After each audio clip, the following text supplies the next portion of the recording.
بسم اللہ الرحمن الرحیم۔ آج کے ہم اس لیکچر میں پڑھیں گے کہ معاشی ترقی کے لیے ڈبلیو روسٹو کے روایتی معاشرے کی وضاحت کریں۔ ڈبلیو روسٹو نے اپنی کتاب میں معاشی ترقی کے مختلف مراحل بیان کیے ہیں اور تقریباً تمام ممالک کو ان مراحل سے گزرنا پڑتا ہے۔ وہ مراحل مندرجہ ذیل ہے۔ نمبر 1 پر ہے روایتی معاشرہ، نمبر 2 پر ہے جست لگانے کی بنیادی شرائط پوری کرنا، نمبر 3 پر ہے جست لگانے کا مرحلہ، نمبر 4 پر ہے پختگی کا مرحلہ، نمبر 5 پر ہے فراوانی کا دور۔ اب ہم انہیں ڈیٹیل سے پڑھتے ہیں۔ پہلے نمبر پر آ جاتا ہے روایتی معاشرہ۔ ماہر معاشیات و اقتصادیات پروفیسر روسٹو اپنی کتاب میں روایتی معاشرہ کی کچھ خصوصیات بیان کرتا ہے۔ وہ بتاتا ہے کہ طریقہ پیداوار محدود نوعیت کا ہوتا ہے اور پیداواری صلاحیتیں کم ہوتی ہیں۔ طریقہ پیداوار نیوٹن سے پہلے دور کی جو سائنس ہے ان پر مشتمل ہوتا ہے۔ لوگوں کی آمدنی کم ہوتی ہے جس سے بچتیں کم ہوتی ہیں، پھر بچتیں کم ہونے سے سرمایہ کاری کم ہوتی ہے۔ لوگ پرانے خیالات، تقدیر پرست، قناعت پسند رسم و رواج کے قائل ہوتے ہیں۔ معیشت کا انحصار زراعت پر زیادہ ہوتا ہے۔ زراعت میں روایتی طریقہ کار اپنایا جاتا ہے۔ روایتی معاشرہ کو جدید ٹیکنالوجی سہولیات میسر نہیں ہوتی، پھر ان سے کام نہیں لیا جاتا، اگر ہوتی ہیں تو پھر ان سے کام نہیں لیا جاتا۔ زراعت میں عمودی حرکت پذیری کی گنجائش کم ہوتی ہے۔ جاگیرداروں، وڈیروں اور زمینداروں کے پاس سیاسی اقتدار ہوتا ہے۔ سیاسی اور معاشرتی طور پر عدم استحکام پایا جاتا ہے۔ روایتی معاشرہ کی سوچ پرانی، فرسودہ اور غیر سائنسی ہوتی ہے۔ روایتی معاشرہ دو طبقات میں بٹ چکا ہوتا ہے۔ امیر تر ہو جاتا ہے اور غریب تر ہو جاتے ہیں۔ نمبر 2 پر ہے جست لگانے کی بنیادی شرائط پوری کرنا۔ ماہر معیشت داں ڈبلیو روسٹو نے جست لگانے کی شرائط پیش کی ہے۔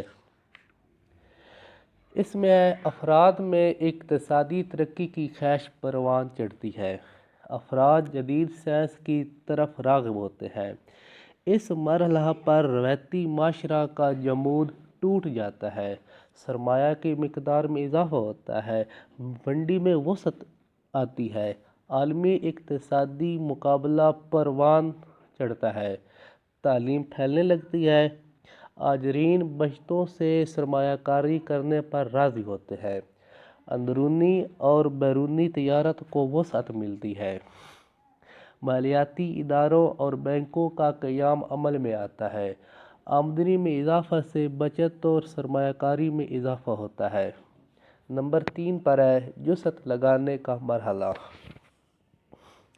اس مرحلے میں معاشی ترقی کی راہ میں حائل مستقل ترقی کے لیے پرانے مسائل اور رکاوٹوں کو کنٹرول کر لیا جاتا ہے۔ نئی اجرتیں سامنے آتی ہیں۔ صنعت اور تجارت، نیز زراعت میں بھی ٹیکنالوجی استعمال ہوتی ہے۔ نئی صنعتی اداروں کا قیام وجود میں آتا ہے۔ مؤثر رصد میں اضافہ ہوتا ہے۔ بچت اور سرمایہ کی شرح زیادہ ہوتی ہے۔ نئی منڈیاں تلاش کی جاتی ہیں۔ افراد میں نئی سوچ جنم لیتی ہے۔ روزگار کے موقع ملتے ہیں۔ یہ مرحلہ تقریباً 20 سے 30 سال پر مشتمل ہوتا ہے۔ 1-2 شعبوں میں اقتصادی ترقی کی رفتار بہت تیز تر ہو جاتی ہے۔ سیاسی اور سماجی طور پر اہم تبدیلیاں رونما ہوتی ہیں۔ بچت اور سرمایہ کاری کی شرح تقریباً قوم کی پیداوار کا 10% سے زائد ہوتی ہے۔ اب آگے مرحلہ نمبر 4 پر۔ اس مرحلہ کی اہم خصوصیات درج ذیل ہیں۔ یہ ایک مستحکم اور مسلسل ترقی کا دور ہے۔ یہ نئی ٹیکنالوجی تمام اقتصادی سرگرمیوں پر محیط ہو جاتی ہے۔ قومی آمدنی میں اضافہ آبادی کی نسبت زیادہ ہوتا ہے۔ نئی ٹیکنالوجی کی ترقی کے ساتھ نئی صنعتیں وجود میں آتی ہیں۔ بدل درآمدات کی پالیسی اختیار کی جاتی ہے۔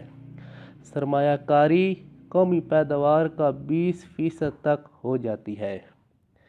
زر مبادلہ بچایا جاتا ہے اور توازن ادائیگی درست ہوتا ہے۔ فی کس پیداوار بڑھتی ہے۔ جدید آجرانہ صلاحیت سامنے آتی ہے۔ یہ مرحلہ لگانے کے بعد تقریباً 40 سال بعد وقوع میں آتا ہے۔ اب آگے ہے آخر پر فراوانی کا دور۔ اس دور میں مندرجہ ذیل خصائص ہیں۔ لوگوں کا معیار زندگی بلند ہوتا ہے، جیسے امریکہ میں۔ ضروریات پوری ہونے کے علاوہ تعیشات میں بھی میسر ہوتی ہیں، جیسے دبئی میں آپ دیکھ لیں۔ شہروں کی طرف نقل پذیری ہوتی ہے۔